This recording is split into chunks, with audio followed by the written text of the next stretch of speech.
This is my review of Sony's NEX5N compact digital camera system. I bought the twin lens kit, which basically means you get this, which is the small pancake lens, fixed focus, 16mm lens, 24mm equivalent in the old money. I like this lens because it keeps the camera very, very small and actually gives really good results. I'm very pleased with the performance of this thing. The alternative that you can fit if you buy the twin lens kit is this lens, which is the short telephoto lens, which mounts onto the camera and clearly increases the dimension of the camera somewhat. In this form, the camera is going to fit inside the inside jacket pocket, no problem at all. It's definitely going to fit inside the wife's handbag, no problem at all.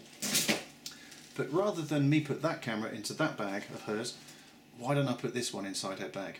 This is the Pentax K7 camera, and this is the camera I've been using for the last couple of years, which is an APC censored camera, which means if you look inside the camera you see the sensor inside. That sensor is the same size as the one which is in that tiny Sony camera, but I have none of the weight of this with this. In terms of raw shooting performance, the quality is associated with this little lens. Actually, this is a good lens.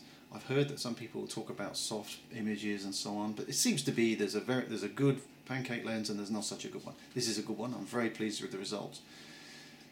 Okay, so other things that come with the kit. You do receive with the lens, of course, a lens hook, which can be fixed on like so. And if you happen to get some sunny weather, if you're in the UK, of course this is fairly hypothetical, but if you're travelling, maybe it's a great thing to have. But you could store it on board like this. The other thing that the system comes with is a little pop-up flash, which you lift up this little cover on top and put the flash in, and then you have yourself a little compact, tiny fill-in flash. It's not too bad.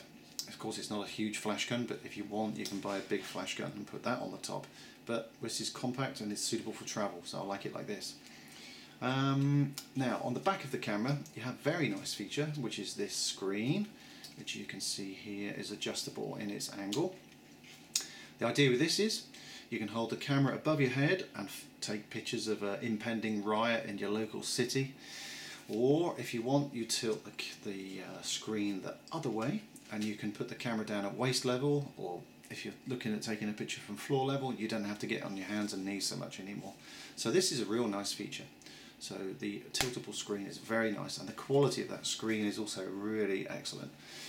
In terms of the menu of the system, if you're taking photographs, then if we press the menu button here, you see that the main camera functions are accessible using this rotating thumb wheel here, if you want to scroll along. Alternatively, you can use touchscreen. This is an improvement over the NEX5 camera, which didn't have touchscreen. You also say on this side of the screen you have some information about the mode you happen to have selected. So if I rotate this wheel, you see there, you can read all about aperture priority photography if that's what you've selected to do.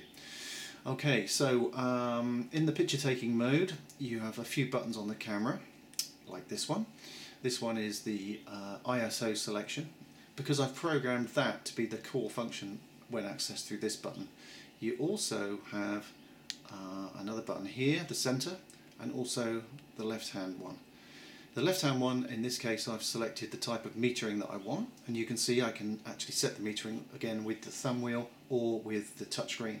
So it does mean when operating this camera you can actually use your right hand for buttons and your left hand for operating the touchscreen. So that's actually quite fast. Nice way to operate. I would say compared with the DSLR camera, which has more buttons and dials on top, it's probably a bit quicker to find what it is you want to do with the camera.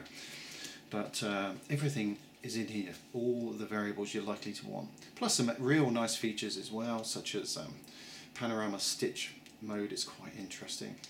So with this one, for example, if you happen to be lucky enough to be travelling from a nice mountain range or Sydney Harbour, for example, you find a nice view, you can pan the camera around and take a series of about 10 photographs I think, and the software stitches them together really impressively, I have to say.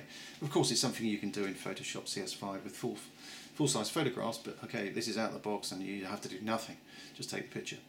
So there's some real nice features of the camera. In terms of the quality, the output is really astonishing. The lenses seem pretty good to me. With a little bit of sharpening in Photoshop, images are really top quality, so that's a fantastic thing. One thing I don't like about the camera is this. This is the neck strap, the thing that comes with the camera, connects to these little hooks on the side so you don't drop your little precious baby. But they could have made it out of razor wire. Probably would have been more comfortable. So that is an absolute disgrace. I'm so annoyed with Sony for including this with the NEX5N.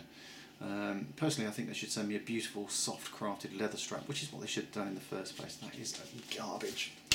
So that's going straight in the can. Recycle bin, maybe. Okay, what else can I say?